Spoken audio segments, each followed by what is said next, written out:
Hello, everyone. I said, hello, everyone. Thank you. I see comments. Sarah, final countdown. Here we are. Good morning. Where are my West Coast friends, Alaska, Hawaii at?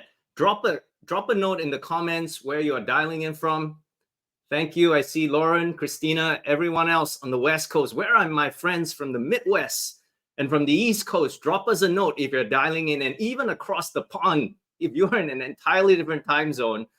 Welcome to how 3CX leaders made peak season the most successful yet. I'm Shawn Li. I'm your host for today. I'm VP of Demand at Partnerships at Flip. Flip is the Alexa-like experience you get when you call customer service.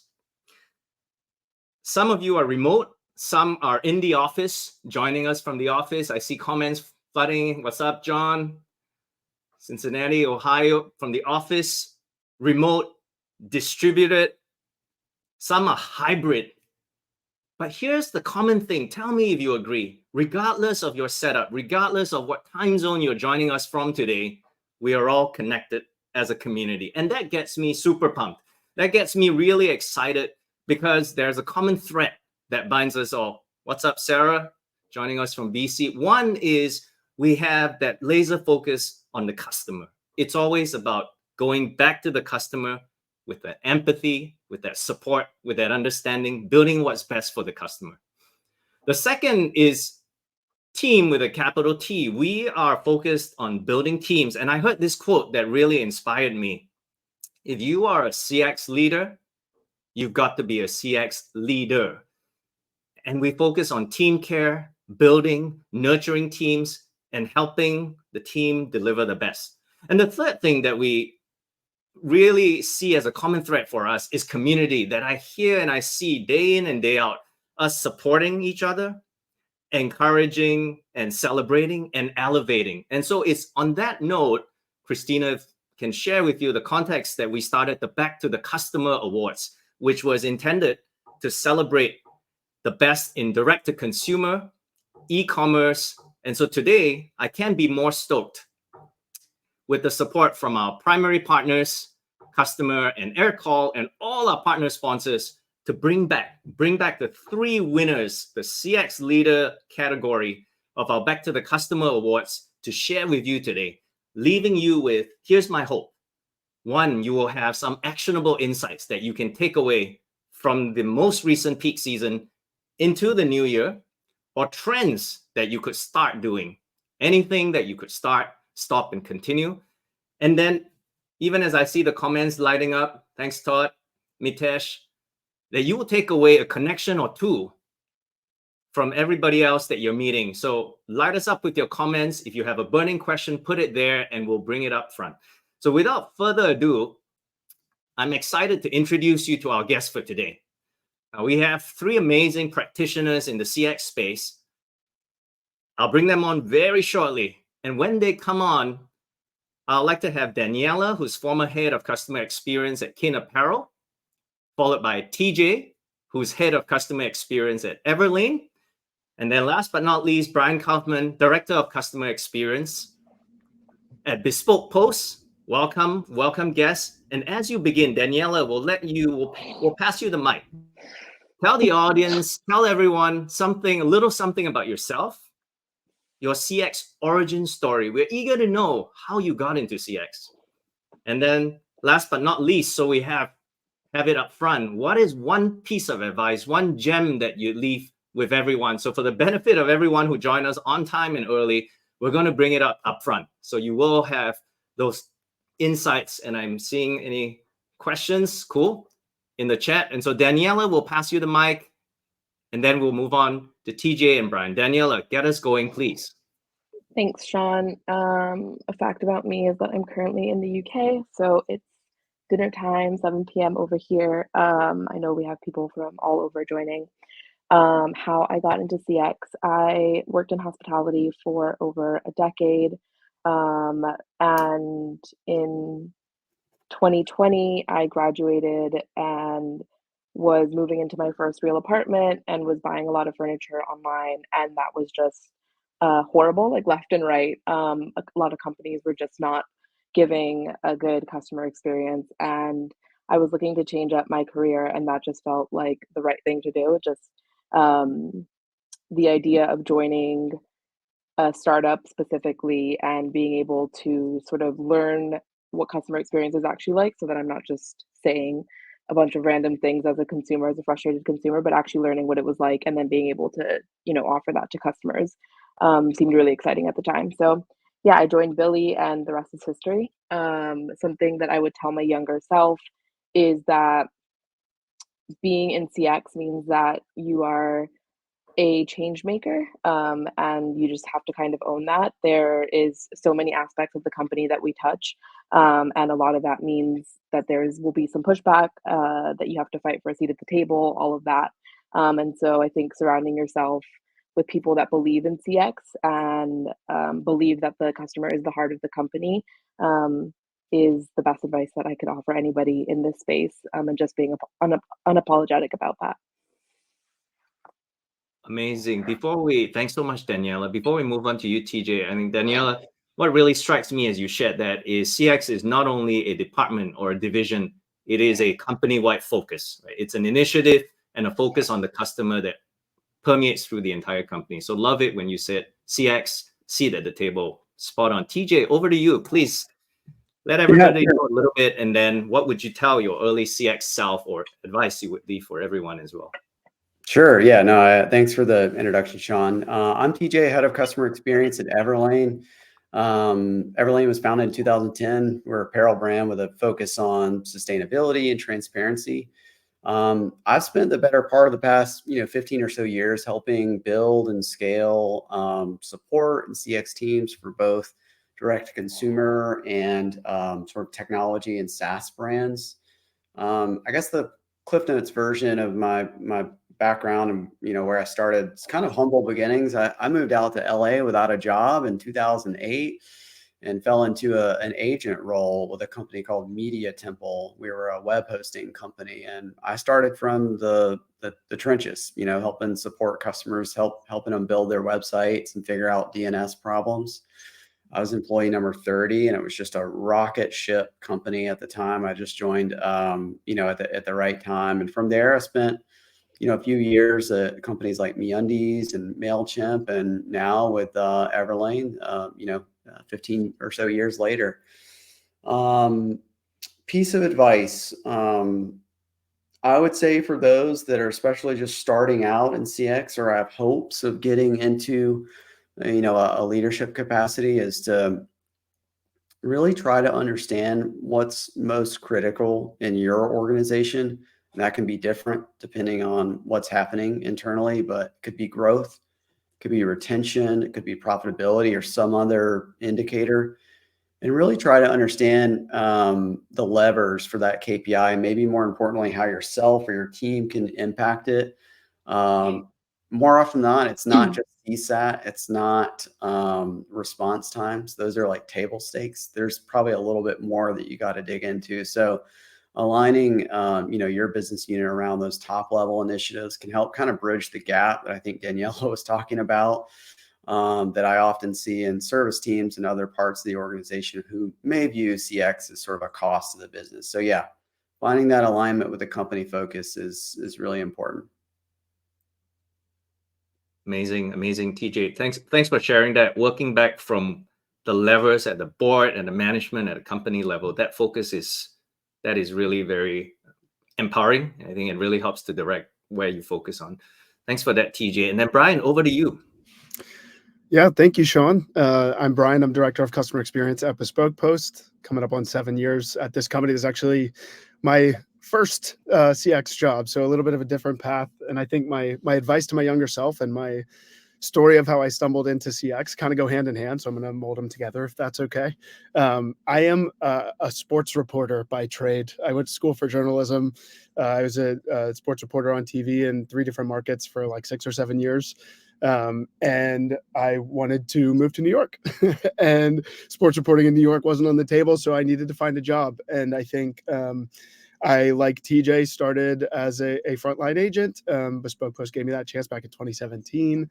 And so my advice as I told myself then, and I would tell anybody getting into it now, is you're smart and you'll figure it out, right? You need to be super willing to learn. And I think early on, and even still now in a leadership role, there's a lot of, I don't know what I'm doing. And so I think trusting yourself, our co-founder has always said, he said it to me back then, he still says it now, we hire CX people who are smart and can problem solve, and the rest kind of takes care of itself. And so that's maybe advice I wish I took a little bit better to heart back then, but now definitely try to instill it on my team, kind of just work hard and it'll work out. And fortunately it has.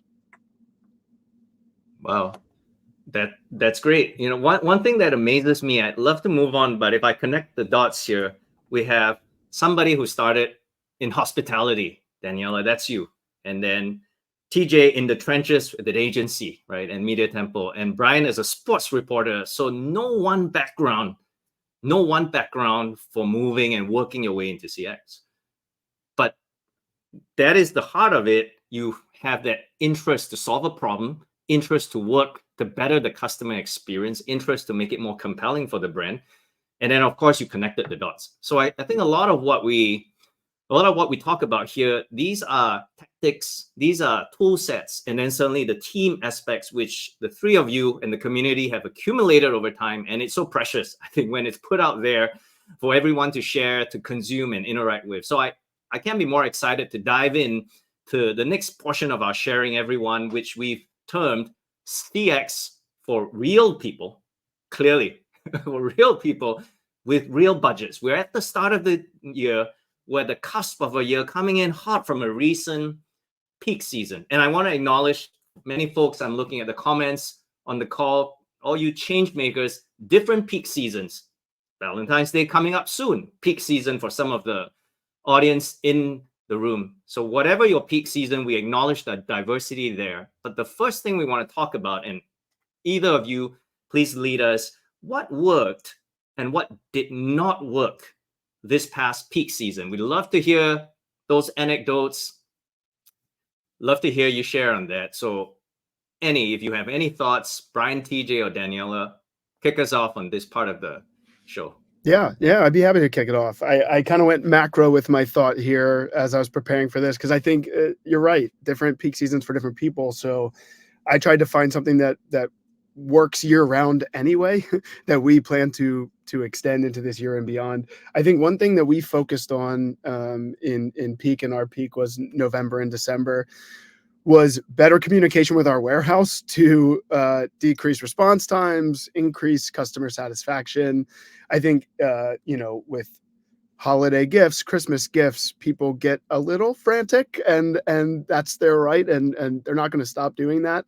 So what we need to do is be prepared to help them in the best way possible. And so this, I think, was my fourth peak kind of running the show. And I feel like we've gotten a little bit better each year. But what we did was we got a good bit further out in front of everything this year, put a process in place, chatted with the folks at the warehouse, what works for you, what works for us, what information do we need, so that come December 15th and somebody says, is this going to be under the tree or not, we're able to get a response to them right away. And so I think planning it out in advance was the major key. I think probably in years past, to be a little bit critical of ourselves, like we were a little reactive when it comes to that. And oh shoot, it's mid-December, we need to have a plan in place.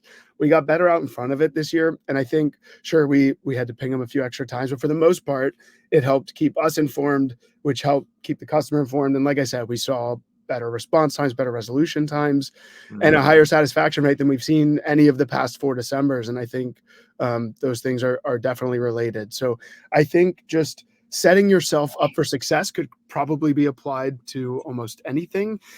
This was one from peak 2023 that especially worked well for us. So much so that when we've tried to do something similar in the past, we've kind of reverted back. We've said, okay, that was just a peak thing, and now things are a little bit slower. We can go back to our old form of communication. But we're keeping it now. It works. It keeps our customers happy. And like Shawn said off the top, that's kind of the point. So I feel really good about that being a win from peak 2023 for us. Yeah, amazing. Maybe let's stay there on wins so everybody can see the themes that are coming up. I love how you said it's prep. We always see the better customer experience, right? You're shipping on time, you're in stock, but then so much of it is the prep leading up to, and that worked. And it's the best peak because of that experience, right? That incremental ongoing change, Kaizen, or what you might call it, over time really results in that execution. TJ or Daniela, love to hear for you that one thing that you nailed or you felt really worked for you, obviously from the perspective of your experience or business.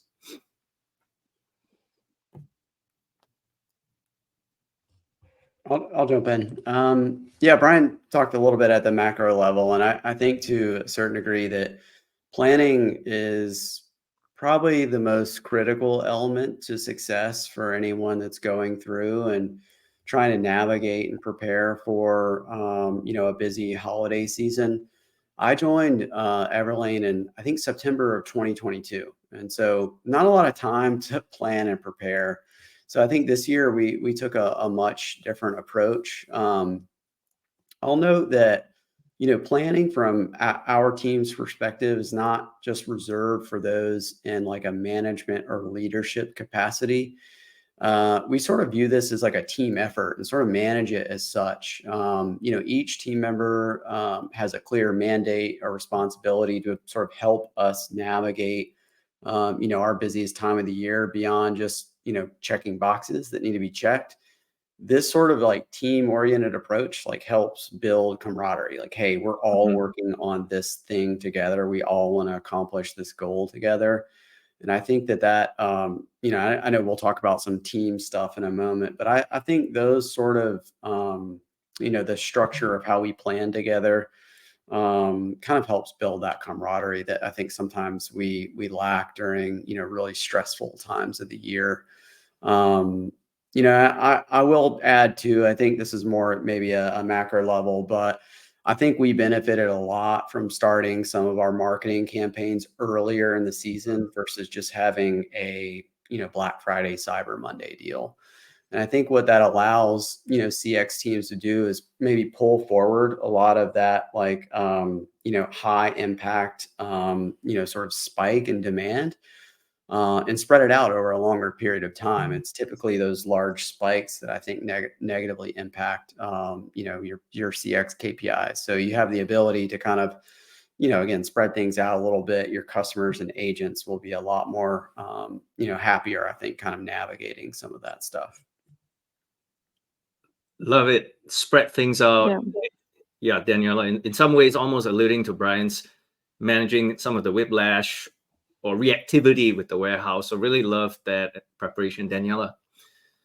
Yeah, I was just gonna take it back to Brian's point of, CX and ops and the importance of that relationship. That was a little bit of a drawback for us last season, and it's usually something that I prioritize. But we were just having some warehouse issues, and I think so a win that came out from that, I think, is just being transparent with your customer. I think that's a big one, especially in the season when things aren't, going to plan, is just being transparent and sticking to not over promising, right? It's the holidays, like Brian said, people want their Christmas gifts on time, and when you can't make that happen, I think leveling with your customer and letting them know what you can do and that you're aware of the problem is really important. And I will say that was a win for us, for our team.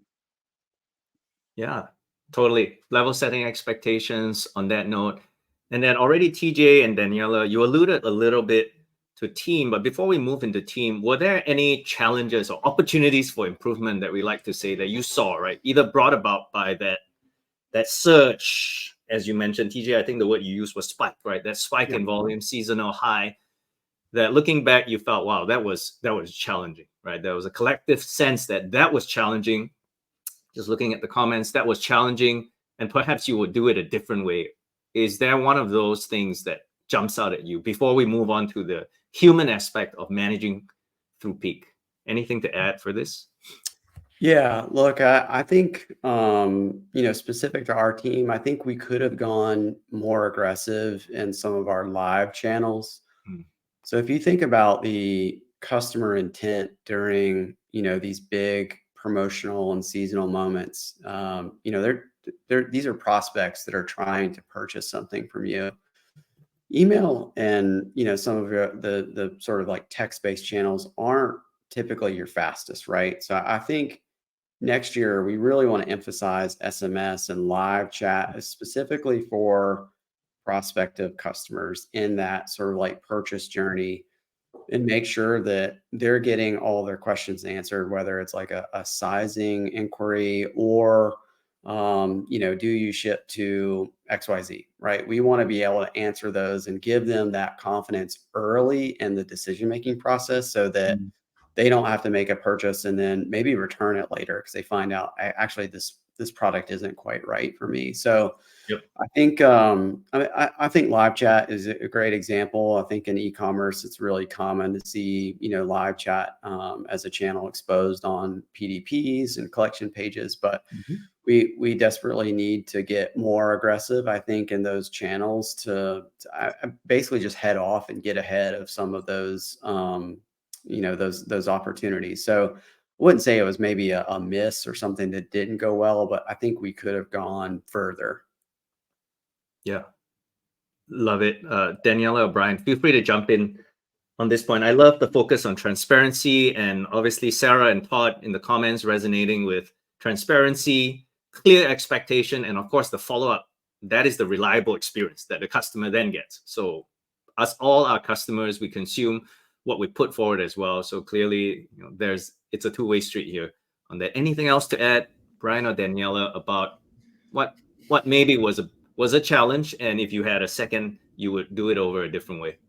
Yeah. I think just to take what TJ said one step further for us, which is we do a lot of live channels and it takes a lot of staffing prep and thought to be prepared in those live channels and to meet what we have and we think are very lofty response time goals. And obviously it's the most important time of year. So we're getting our most inbound conversations, but we also need to be the fastest that we've been. And so I think, again, I wouldn't call it a miss either. I think there's a lot of different ways to do it. We've historically staffed up with full-time slots. And I think if I could do it over for this year, I would take a fresh look at the best way to make sure our account is covered during our busiest times. You kind of need to be able to flex up quickly. And maybe we were a bit rigid from a staffing standpoint. So I think that's, it's just another learning and another opportunity to do it better next time. I think that's important too, is that I love calling out what didn't work. We always do like a post-mortem of holidays for our team and just like what worked and what didn't. Just like this conversation, we do it internally and we keep it and we break it out over the summer as we prepare for the upcoming holidays. So I think that's something I would want to remind myself. I think at the same time, super top of mind for me is, does quality take a hit if you're doing these quick staffing flexes? So there's always kind of like an evolution of the thought and something you want to be mindful of. But I guess the overarching point here is take the time to decide what is the best way to staff it, given the expectations that we've set for the customer and how badly we want to meet them. Wow. Love that. Daniela, were you planning to share your thoughts as well? I think we'll circle back on this. There's a bit to unpack there as well, what Brian and TJ have shared. Yeah, I think if we circle back, that's probably good. I don't want to sound too repetitive because I agree with what TJ and Brian have said. Yeah, totally. And, everyone on the call, and for benefit of our speakers as well, we have execs, we have CX leaders, we have team members on the call. And so if there are any things that relate to what execs might be thinking about, here's how you can support your CX team better. Right? Feel free to share as well for the execs, CXecs that are joining us today. We realize that peak season is clearly about customer and level setting that customer expectation. I think comments from Todd, from Rats, from Sarah also reiterating and underscoring that point. Clearly about the customer, period.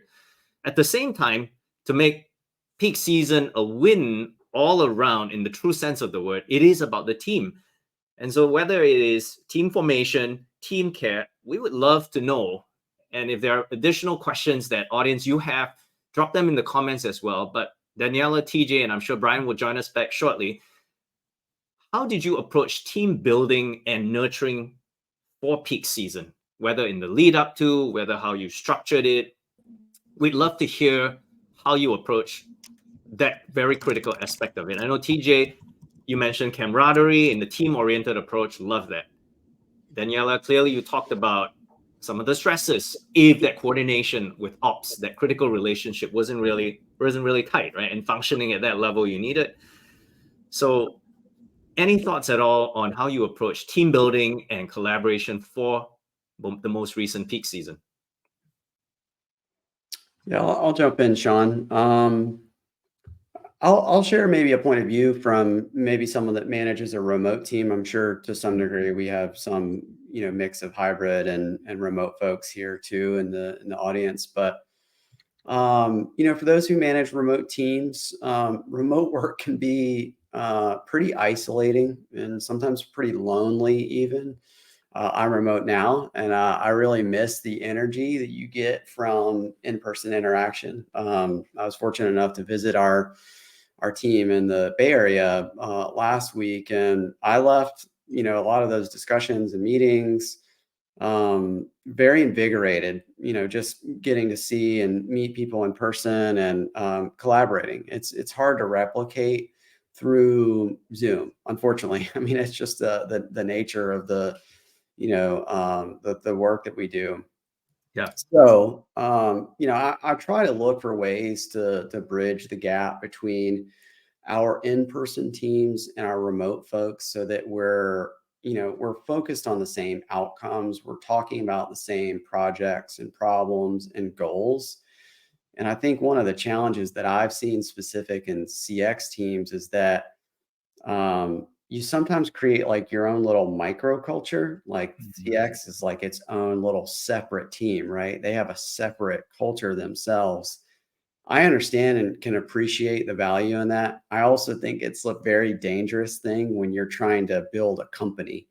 And so I'm always very cautious around not creating the us versus them mentality, especially with your fellow employees, right? They're not the enemy, right? You need them to be successful. So if I ever see that sort of language or communication starting to bubble up from the team, I'm jumping in, right? I want to make sure we quell this thing and make sure that we kind of stay focused on really positive outcomes. So I think as a leader, and again, helping support your team from an emotional standpoint during an intense season, I think leaders just need to have a really clear point of view on like what your remote culture should look like. I mean, that could be a whole other separate, webinar for Flip, but yeah, that is really important and it requires a lot of work, a lot of investment, and something that I think is just maybe a little bit more like the volume and intensity gets a little bit more tricky during the holidays. The volume and intensity gets tricky, and that's awesome. I think, TJ, if I piece out two different things you mentioned, one about a clear point of view on remote culture. I think for our listeners as well, audience, drop us a comment on how you're structured, how you're set up right now. You're fully remote, you're distributed. We love to hear how you are managing it, because along with that, as TJ says, there's room for more discussion for sure. That conversation is ongoing. The second thing that, TJ, you mentioned, CX microculture. Run far away from an us versus them split. I love that. I love that, right? The moment it starts to be silos and it's us, we have to support it this way. Now it's less a company coordinated effort. So I really love that. And obviously that allows you to care better for the team as well, right? And thinking, here's how we integrate a little better. Daniela and Brian, any thoughts on that? How would you approach team building formation, but certainly also what TJ mentioned about emotional support? It's a very intense period and around peak season. How did you go about it, or even what approach did you find really effective for you with regards to team building and nurturing? Yeah, for me, this is more of a take kind of peek aside all the time, and Yep. Most of our agents are remote, and most of our internal team are remote. A few folks in New York come here into the office, but I think the evolution of the last few years has been really interesting from that standpoint, because when everybody first went remote in 2020, we were kind of figuring out on the fly how to keep our great in-office culture going. And there was a lot of playing internet games and setting aside meeting times and virtual stand-ups and that sort of thing. And I think now that we're at least back into a bit of a hybrid, like I tend to think some of that stuff, unless it's executed great, and I haven't admittedly figured out how to do that perfectly yet, it isn't what you need to do. What you need to do is just build in time to treat folks like humans is kind of how I word it. So the example that I have is I have a one-on-one with a direct report that started at 30 minutes and went to 45 minutes and now it's an hour. And it's because we have a lot of work to do, yes, but we also want to make sure we have time to talk about the latest Netflix sports documentary or whatever it may be. And that to me is as important as any of the work stuff. So we kick off the call with that, and it's the work stuff that goes by the wayside if we run out of time. So I think just making sure that that is the case. Now, we don't come out and say like, hey, we need to emotionally support each other, so let's make sure not to lose this time.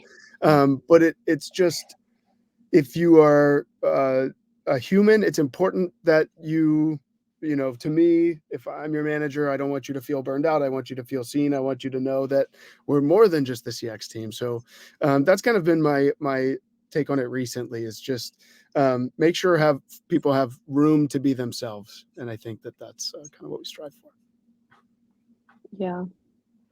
Yeah, I was gonna say, sorry, Shawn, if I cut you off. Go for I it. agree with that wholeheartedly, and I love that you said, treat people like people and like they're humans, right? Because at the end of the day, yeah, we're doing a job, but we are all people and we've got our own lives going on. And I think I think team building itself can be difficult in the busy season because it's busy, and that's one thing. But I think that's where the nurturing aspect comes in. And as leaders, I think it's important for us to share when we're feeling a little bit burned out, when we're a little bit overwhelmed, so that others can feel like they can do that as well. And building that trust to be able to have these conversations with each other and, be able to, ask things of each other. I think that's a big thing with our team, is saying like, I can't do this, or I need help with this. And being able to, step in as leaders in CX. It's also important for us to step into the trenches and, be happy to answer tickets when needed, and, just really get sort of down and dirty with it, and be able to, support your team in that way.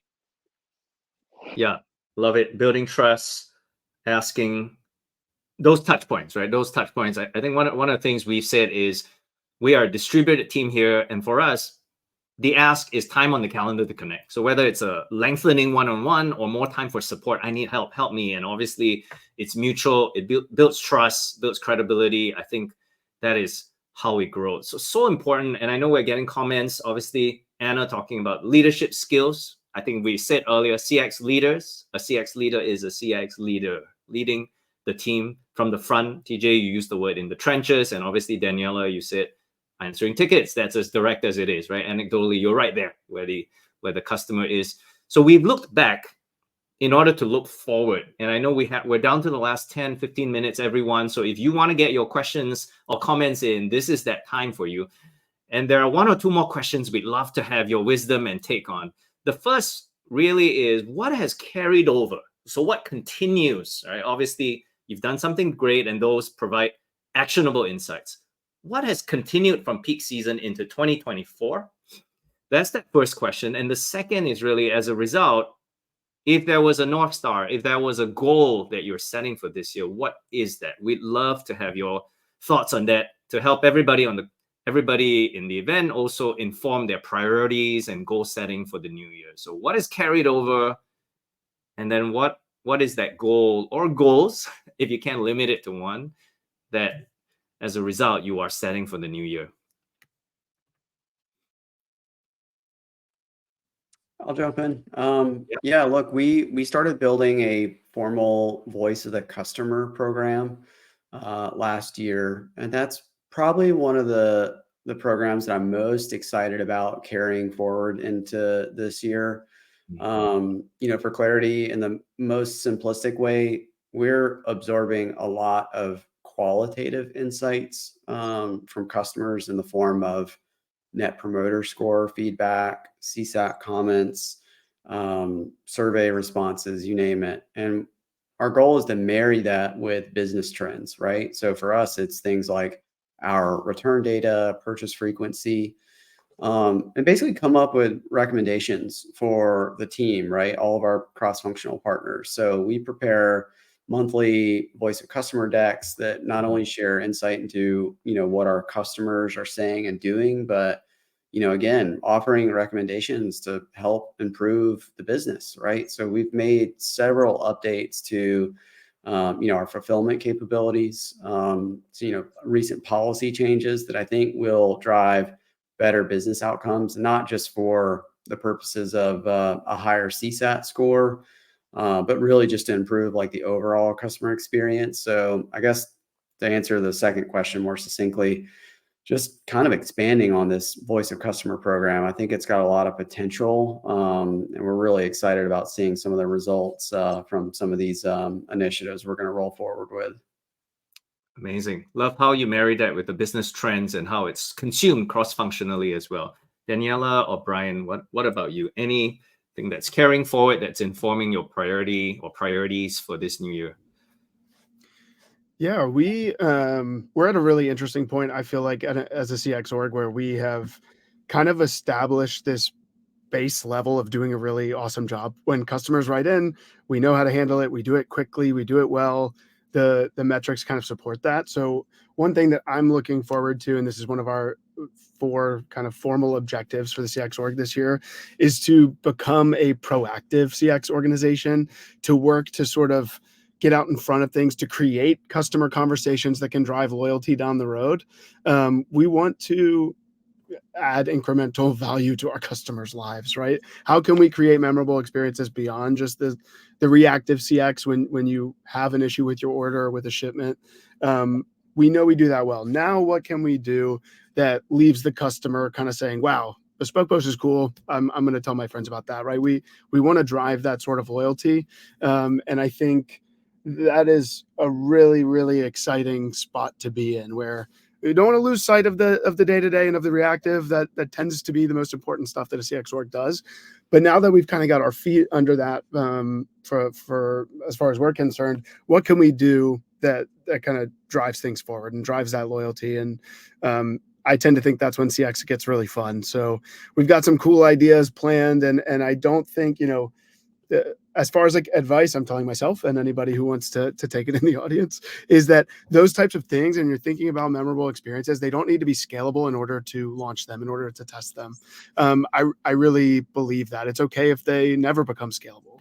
Some will and some won't, but you'll be in the mindset of how can we make this super cool for the customer, which is where you should be coming from kind of every day.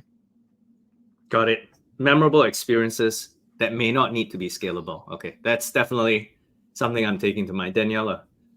Yeah, I love that one. The cherry on top is always the goal in CX, but I think for me, it's honestly just working cross-functionally and like continuing to hone in on that, working across all of our different teams, marketing, operations, product, and just making sure that those feedback loops stay open. I know earlier, we had mentioned briefly like siloing and what that's like, but I think above all else is those relationships that you have with your team members outside of CX. And so, finding ways to continue to open that up, new KPIs, things like that, and new products that might be beneficial for different teams, not just CX, and sort of having those conversations with your team on a more regular basis. So that's always something that I'm trying to do and will continue to.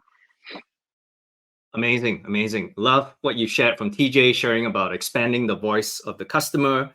Brian, proactive CX, when CX gets really fun. I will remember that. When CX gets really fun. Daniela, to obviously cross-functionally and keeping those feedback loops going. Hey, everyone, we are wrapping up this session. It's been a ton of advice. I continue to see comments there. If you could leave a final word of advice, right, beyond what you shared about peak season and team care and your focus on the customer, what advice would you leave our listeners and audience today on the show? In any order. If there's one more piece, you talked about advice you give your early CX self. Now, this is an advice for everyone on the show. What would you sum it up as?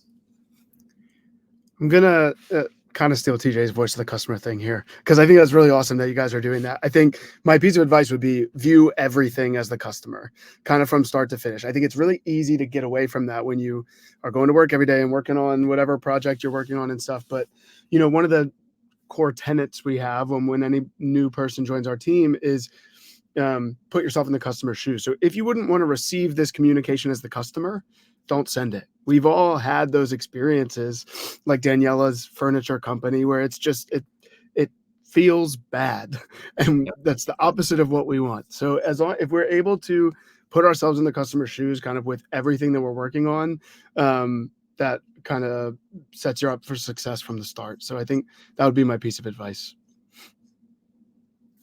Amazing. I would say that was a great one, and I'd argue that you stole mine, Brian. But I would say, I'm just gonna hone in on the feedback loops here, but just make sure that your team has the information they need to succeed. So that's like top down, from executive all the way down to CX leadership, down to, your CX agents, and everything in between. But yeah, I think I mean, and that ties in a little bit to the voice of the customer, but you can't have a successful CX team that is, being forced to be reactive, that doesn't have the information, that doesn't understand the product, that doesn't feel like they can share, feedback from the customer.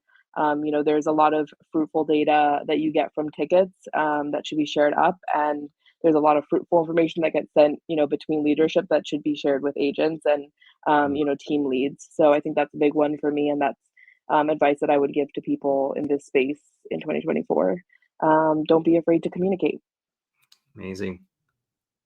And TJ?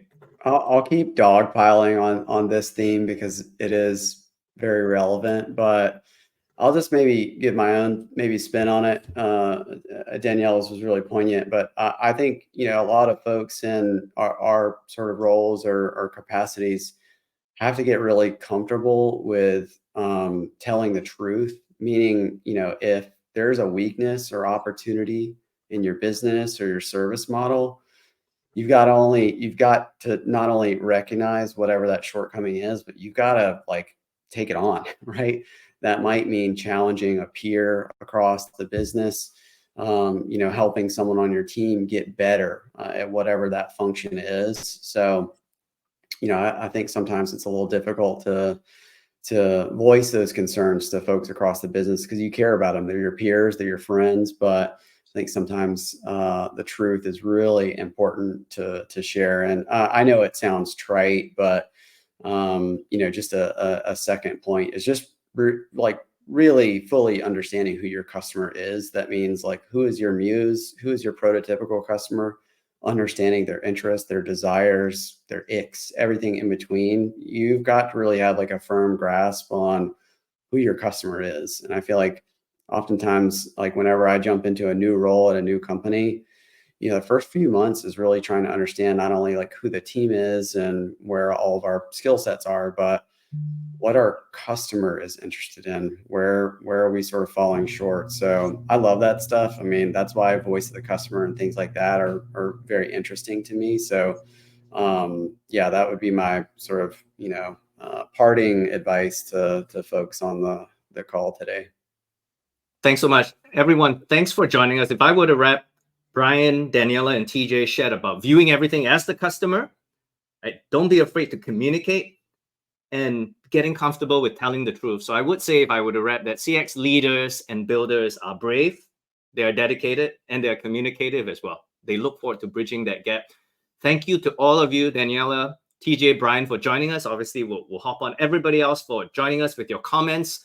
Drop us a note, a comment after if you enjoyed this session. If you have ideas for more, we will see you very soon. This is how 3 CX leaders made peak season the most successful yet. Pumped to have you all and wishing all of you an amazing CX year and a fun time making CX amazing for your customers. Thank you, everyone.